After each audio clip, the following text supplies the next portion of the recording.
Now, do you remember earlier in the week you told me that you wanted to come into this video singing a song? What did I want to do? You wanted to sing. You wanted to open the video with a song. Take it away. Shit. I don't remember that. No, you didn't. You didn't. Maybe I was too drunk when I spoke to you last.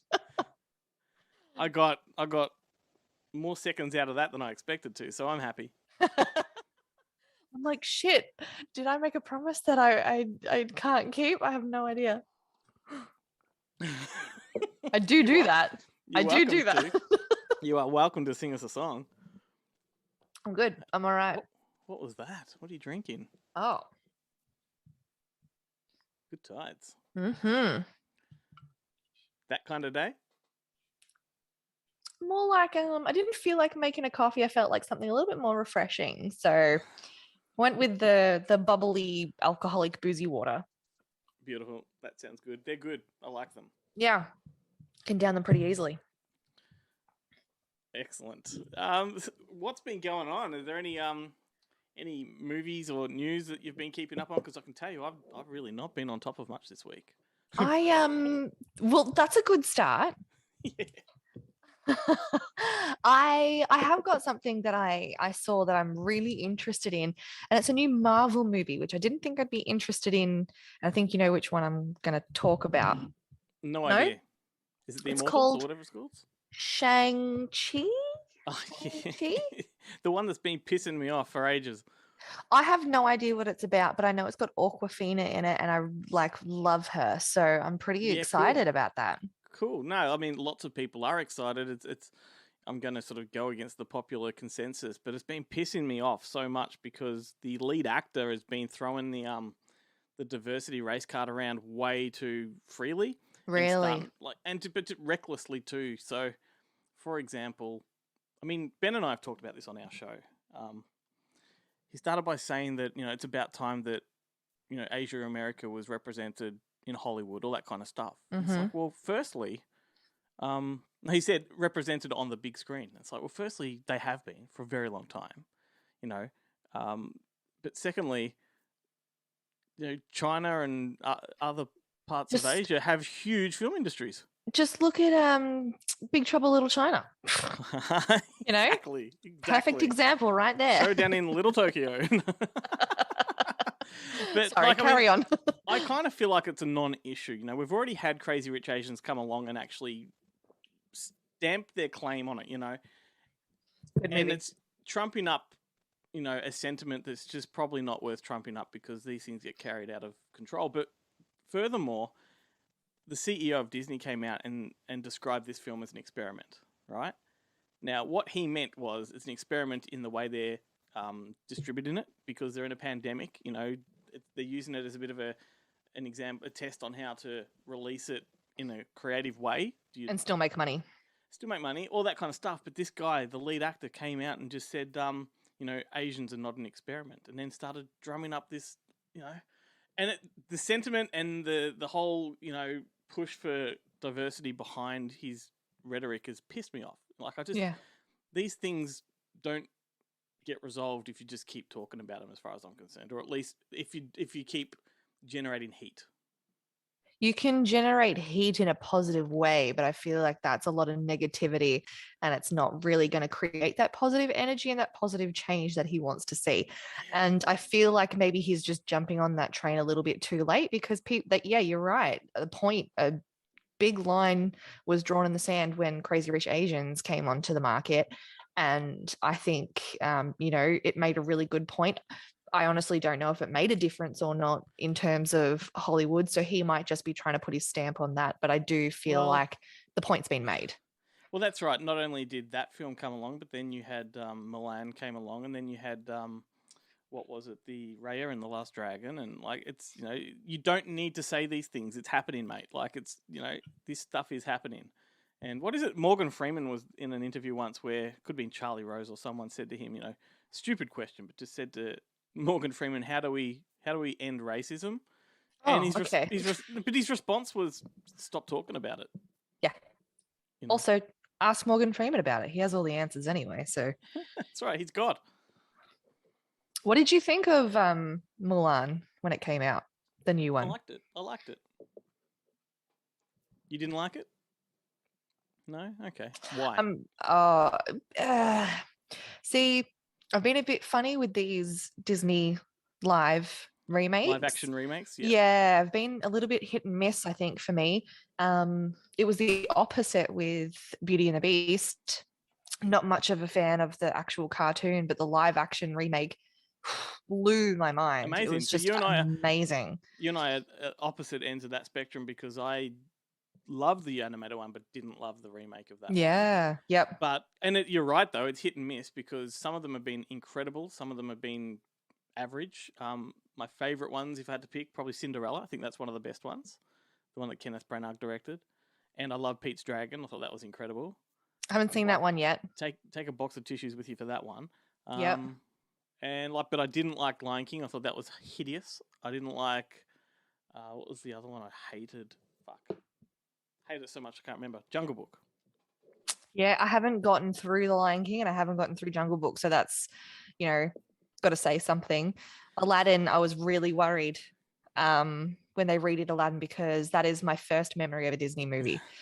And I have all the VHS and I just love them, but I was very happy with it. So yeah, Aladdin was an interesting one because I loved a lot about it. I desperately think that Will Smith was miscast in a hideous way. Like he was just awful, personally speaking. I don't think he's awful, but I agree with you. Yes. Yeah. Okay. But what I think they should have done, and a missed opportunity, and there may have been legal reasons they couldn't, but you had all of Robin Williams' dialogue in the vaults. Mm-hmm. Yep. Animate him. Like, put him in there. Yep. As Robin Williams as the genie and use his dialogue from the original and all the dialogue that they didn't put in the original and all the dialogue he had in number 3. Like, you had a wealth of content to tap into. Yeah, I agree. 100%.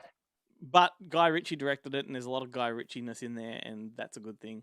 I think that's why I love it too. I think he has his stamp on it, and that just made it beautiful. I love that they kept the original songs and the original music and the original idea, and that they only tweaked it a little bit. I like that a lot. Yeah, I think he only did it just as a means to make more Guy Ritchie films, like Wrath of Man and The Gentleman and stuff like that. But anyway, movies too. Let's stay on the Disney train of thought for a minute, because Jungle Cruise 2's been announced. Yes. I was hoping that would become a franchise, because how good was that? That was really good. It was really good, and Jack Whitehall as a comedian, absolutely adore him. As an actor, adore him. So I'm really excited to see him continue on, and that's how I found out they were doing a second one, from his Instagram. So Cool. I am loving that there's going to be a second one. Yeah, no, I'm excited. It's hopefully it doesn't sort of go for too long like Pirates of the Caribbean did. Like, if they got 3 or 4 movies out of it that maintain a level of consistency, then I'd be happy with that. Just do the perfect trilogy and leave it at that. There doesn't need to be a 4th, 5th, 6th spin-off bullshit. Just leave it at the trilogy, just like they should with everything else. Speaking of trilogies that they should have left as a trilogy, maybe you probably heard about the 4K release of Lord of the Rings and Hobbit. So, do you even have a 4K player? Well, no, this is what I need you to explain to me. Like I've said already, my TV is from 2011, and it was one of the very first 3D TVs that came out, and we thought we were so bloody cool, but we've not updated since then. So I don't know what the benefits of 4K. Yeah. 5G, let's not go there. I don't know what the benefits are. Just superior quality, like very, very crisp, sharp image, like really crisp. And the sound mixes, you'll hear on our show all the time. Jarrett talks about Dolby Atmos. Yes, I do hear Jarrett and say 4K Dolby Ultra quite a lot. HD. Yes, he's the Dolby king. I truly appreciate his work, but I just don't understand what he's talking about. Are you taking notes, Jarrett? But yeah, no, it's just a superior thing. Like, these days, home theater systems are a big thing. People have huge televisions, and this is the way to get that crisp, sharp image on a huge television. Gone are the days where you walk into a lounge room and you see all these giant fuck off speakers like plastered all around the corners of the walls, you know, as your surround sound. Yep. Now you can just get it all on the flat screen TV. It's Yeah. fantastic. I mean, probably much to Jarrett's disappointment, I'm not entirely on board with 4K yet. Like, it doesn't do a lot for me. I'm happy with just your Blu-ray and the sort of the 2K kind of quality. But I understand a lot of people really get into this stuff, the technology of it, and you know, I am buying 4K now because I have a 4K player and a television, but I don't need it. Right. Anyway, does it matter if you play a 2K on a 4K, or is that going to end up in a minus 2K? It's reverse compatible, so anything you put in there, DVD, Blu-ray, it'll upscale the image a little bit, make it a bit better. Right. Yeah. Yes, but anyway, I thought you'd be excited. It's only going to cost you $400 to buy. Does it come with any extra special, like... Heaps. All of the previous stuff and some new stuff as well, I think. Well, that would be worth it to me then. All that behind the scenes extra features, the making of, all that kind of stuff. I think I was the only person I knew who would sit there when they were sick at home and watch all the behind the scenes and the making of Lord of the Rings and all the DVDs and stuff that she had. No one else I knew would do that. No, if you love something enough and you're passionate about cinema, then it's definitely something you do. It's not something I recognized back then. And I just thought, you know, how frigging cool is it? But I never like realized how interested I was in it. So it's nice to look back and be like, oh, you know, it started a long time ago.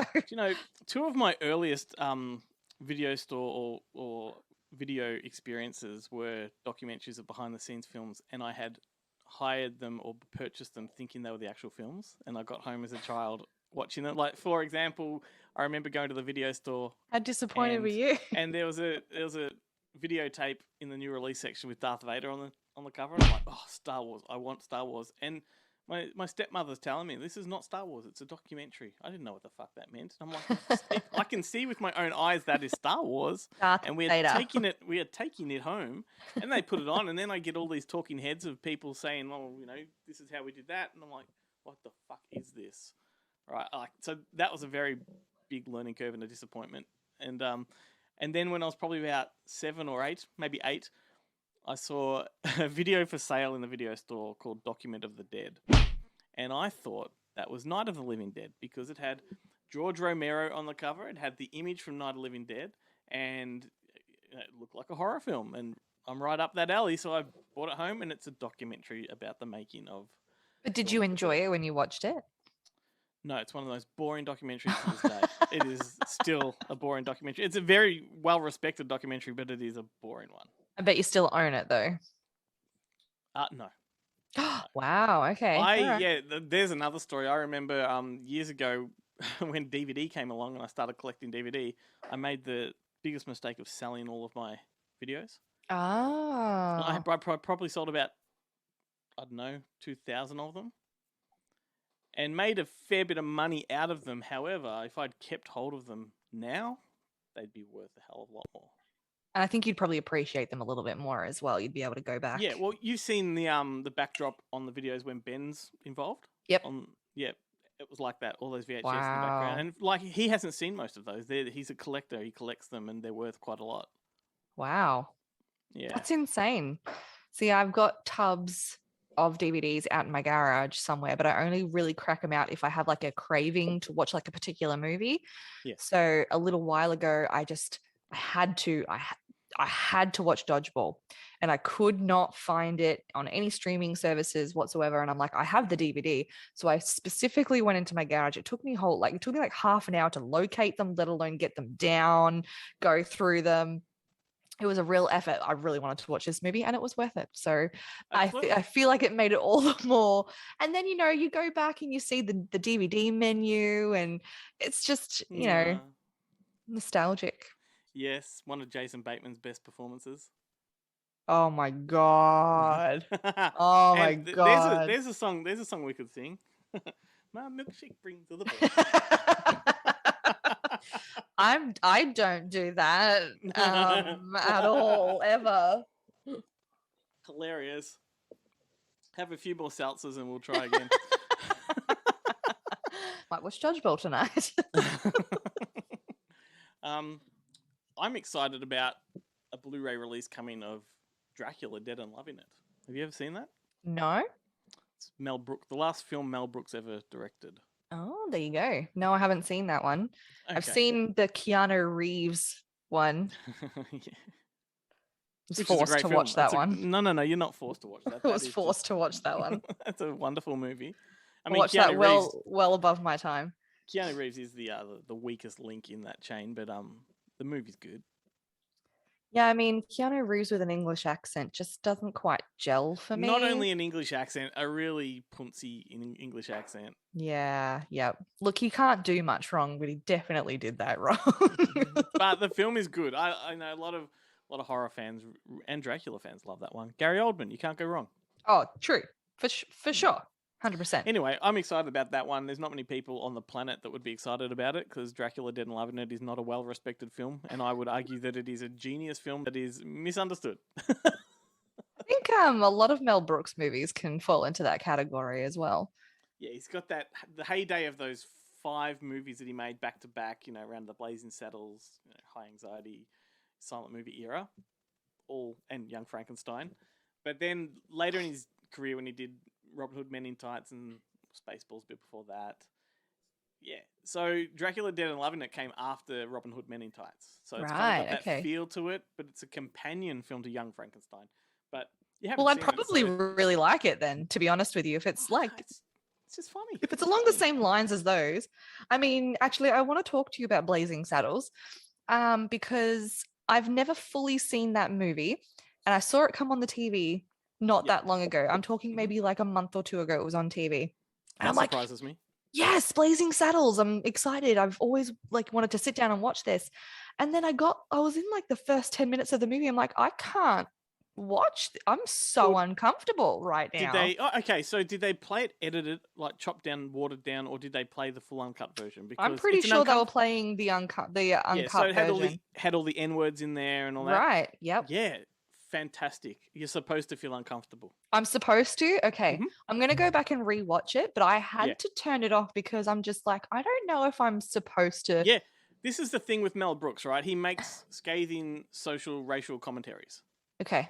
That's what he's probably most known for. Like The Producers, when he made that. Fuck. Yeah, I'm not talking the musical, though. I'm talking the one he made with Gene Wilder back in the day, in the 60s. Yeah, they're both good. Amazing. That's, it's got a lot of racist stuff in there, but it is very clever and it's a social commentary. Yeah. Don't get me wrong. It was funny, but I felt uncomfortable laughing at it. Yeah. You know what I mean? No, don't feel uncomfortable laughing at that. Just go for it. Just, laugh at stuff that's wrong. You should. It is. It's so wrong. It's so wrong. So wrong. Well, don't forget that Richard Pryor wrote most of that film as well. Right. Okay. Yeah. So it's coming from a black man. Maybe I should have researched it a bit more while I was watching it. With stuff to say. Yeah. I mean, the famous campfire scene with the baked beans. Surely did you get to that part? No, I'm telling you, excellent. I didn't get that far. And then I saw a YouTube clip not long after that, and it was the main guy in it, and he's like, "Where'd that white lady go? Where'd that white lady at?" And I was laughing. I'm like, "Shit, I don't know if I'm supposed to laugh right now. I gotta disconnect." But just laugh at it. And if you're in the privacy of your own home and it is wrong to laugh at something, you can still laugh at it. No one's gonna know.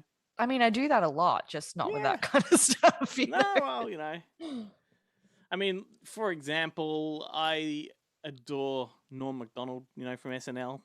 And do I know Norm Macdonald? Okay, well, I think he's one of the funniest humans on the planet. He's been cancelled, so we're not going to see much of him. Although I think his podcast is coming back, which is good. But, that guy... Why was he cancelled? It came at the time just before his Netflix show was launching, and he was doing some publicity for it. And at the same time, that's when Roseanne got cancelled. Remember all of that stuff? Uh-huh. And he stuck up for her. Right, okay. And there's a famous video where he went onto The View, that TV show. Yeah. To sort of, not defend himself. He didn't think he did anything wrong. And he didn't really. It's just the world was in a state of hysteria and ready to lynch somebody. And so he's sitting there talking to all these angry women on the couch of The View, but he's leaning back, he's comfortable, and he's like got nuts in his hand or something, and he's just sort of flicking them in his mouth as he's talking. You know, he just did not give a shit, and it didn't go down well for him. But my point there is I can watch videos of his all night long in the comfort of my lounge room, and I will laugh hysterically. But if I laughed that way at this stuff when there were people around, I'd be cancelled. I think a lot of the stuff that we do in the privacy of our own homes would get us cancelled. This is my point. This is the way the world works. So everything else I feel is fake. You know, around us, like everyone that reacts 100%. to this stuff and tries to bring people down, it's just total hypocrisy because behind closed doors, we're all inappropriate. Absolutely. I'm inappropriate even not behind closed doors. Yeah, me too. You know, I just do it in a way I try not to be offensive about it. But, you know, sometimes that's the way to get the conversation started. I behave myself a lot more on Good Movie Monday and these videos. But if you go back to the older podcasts, like I've got a podcast called What the Fuck Was That? And if you listen to that, I don't care. Unfiltered completely. That's interesting. I'm going to go back and listen to that one. It's a micro podcast. They're like 2-minute episodes. And it's me going bang, bang, bang, bang, bang, talking about really bad movies and really either ripping them to shreds or defending them to my death. Like I can't imagine you ripping any movie to shreds, really. You like too much. Oh, there's plenty I will rip to shreds. Don't ask me for one off the top of my head because they're the forgettable films that I just don't focus much attention on. Have one ready to go next week so we can... Well, on the... What the fuck was that? Let me think of one. There's one called Bad Johnson. That's a fucking awful film. It's all about a guy whose dick has its own personality and they talk to each other. Great concept. Awful execution. Missed opportunity. So if you just Google what the fuck was that or go to the fakeshemp.net website, I'm sure I'm going to do that. Do that. Yep. That's funny. Well, I haven't got many other news things that I was looking at, to be honest. Just that Marvel one that got us on a bit of a tangent. Yeah. You watched Chopper last week. Yes. Which is awesome because our next episode of Good Movie Monday is all about prison films, so we can sort of get the ball rolling on a bit of a theme here. And you loved it? Loved it. Yeah, it's I feel like I saw the beginning of it a long time ago, but because I was so young, it might have been stopped because it was a bit inappropriate. But I watched it on a bus, funnily enough. I was on a long bus trip for work and we put Chopper on and fucking hell, how Banner didn't win an Oscar for that role. I have no goddamn idea. He's so underrated. So underrated. Well, my they God. catapulted him to Hollywood, so, you know. And so it bloody should have. He was amazing. That's the film that Ridley Scott saw and then instantly cast him in Black Hawk Down. And then, like, the rest was history for him. You see documentaries of Chopper Reed and then you go back and watch Eric Banner as Chopper Reed, and it's like it's the same person. It's it's unbelievable how the genius well of he the did film it. the genius of the film is that it blends the fact and the fiction. So it's like there's a huge fantasy component to it. That's amazing because then you also see it, like you start to feel empathy or sympathy for Chopper Reed at some points because you can see that his kind of schizophrenia is getting him and he gets really upset about it and you like, oh, but then you remember, no, it's Chopper Reed. You can't be, that's the thing. You know? I don't buy that though. I just think he was a psychopath and I think he just played people like a fiddle and he used absolutely that sort of major manipulator persona. I don't say he's got it, but that persona he uses, to get his way. Classic scene is when he walks into Neville Bartos's house and he goes back and forwards between being empathetic and being hostile. When he pulls the couch out, give us the money. And then it's like, oh, sorry. And then he's like, bang, bang, bang. And then drove him to the hospital. Yeah. What do I look like, Mother Teresa? It's a brilliant movie. It's brilliant. It is. Do you have any favorite prison movies? Any prison movies? Well, that's going to be one of them now. Yeah. Obviously, Shawshank Redemption. That movie blows my mind every single time I watch it. That has a 4K release next week. Does it really? Oh. And I think you and I were talking a little while ago, but one that I studied in school that I loved was Holes with Chia LaBeouf, Choo Choo La Choo, you know, that guy. That was always a great one too. Yeah, Holes is very good.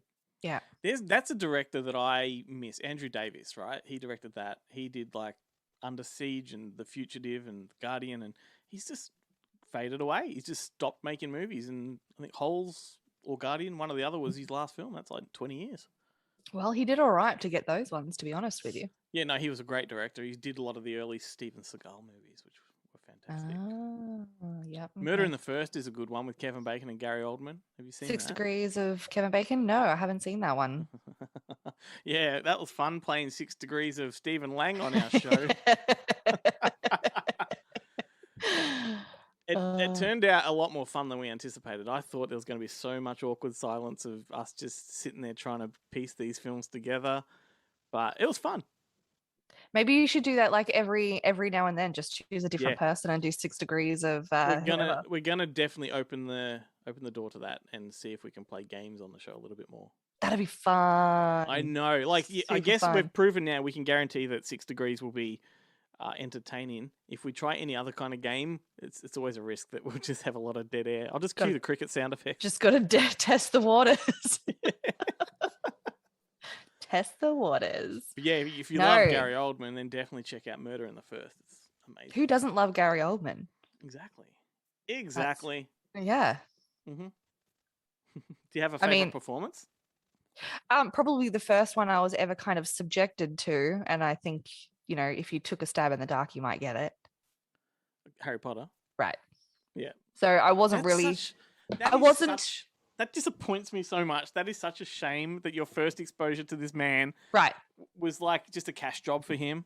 Because I'm so young that nice black nails, by the way. Oh, thanks. You like it? Yeah, I do. I'm going back to my emo roots. Yeah. For Sirius Black. Okay. So yeah, because I wasn't really aware or hyper aware of who he was and what he'd done. That was kind of my first exposure to him. And then it kind of like steamrolled from there. Yeah. Damn. Don't be disappointed. He was amazing. I know. I mean, you've discovered him, so that's fine. But like, just that first impression you missed that first impression like that, you know. But the thing with Gary Oldman is, I think this is a good thing, right? I don't usually recognize it's him until I've either seen his name in the credits or I know he's going to be in that movie. And it takes me a while to pick him because he's so Daniel Day-Lewis. He just chameleons into his characters. You mispronounced that. He chameleons into his characters. He does, but like that's the thing though. Like probably 80% of the roles he takes, he's either got a wig on or he's got prosthetics of some kind. Like so, it's easy to sort of miss him if you're not watching. He's a character actor, and that's what he's good at, and he's good at it. He's really good at it. My first exposure to him came around the same time, and I can't remember which was the first, but there was True Romance where he played Draxel, the pimp. Okay. Incredible. If you've not seen, that's probably the greatest Tarantino film of all time, by the way. I haven't seen that one. He didn't direct it, but he wrote it, and he's like very creatively involved with it. Right, okay. True Romance. Most fans would say it's the best film he's ever done, and it is. Adding it to the list. Do it, and watch it as soon as you can because it's a masterpiece. It's got Brad Pitt. It's got Christian Slater. Oh, I'm there. I'm there. Christopher Walken, Dennis Hopper. It's just amazing. You won me over with Brad Pitt. Yep. And unrecognizable Val Kilmer. But okay.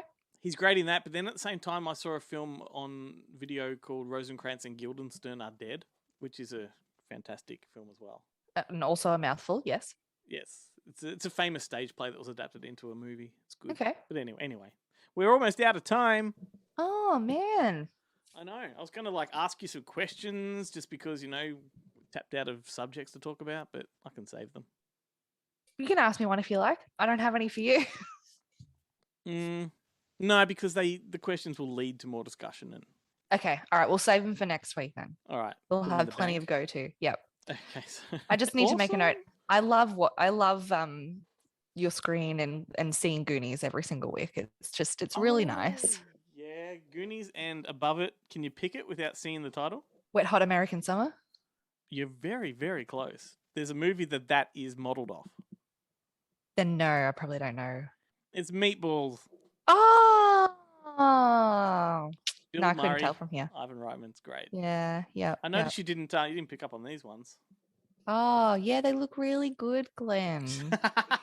Hey, here's a question. Do you like Spam? As in, it's my little Spam man. I've never eaten Spam. I have taste buds. People eat it wrong. That's the problem. They eat it wrong. Who eats ham from a can? It's spiced ham. It's spiced ham. That and jelly, I think, just is not something that people should consume. Well, if you're lucky, it'll have a light film of jelly on top. Oh. But people, before we sign off, if you've never had Spam or you do eat Spam and you're eating it wrong, you're supposed to fry it. You just don't eat it straight from the can. I've heard people fry it. Yeah. It tastes like bacon. Does it really taste like bacon? It actually, might sound blasphemous to a lot of people, but it's more flavoursome than bacon. Oh, hey, whoa. So if you love a bacon sandwich, try fried Spam sandwiches. All right, the things I'll give we it a get go. up to on Up Late with Glenn and Chloe. I'll give it a go. I'll have my first Spam experience and I'll document it all for you. We can be Spam siblings if you love it. I mean, I'm not going to guarantee anything, but sure, we'll give it a crack. All right, just keep washing down that seltzer. Mm-hmm. All right, I'll see you next week. I'm going to go put on dodgeball and talk to you later.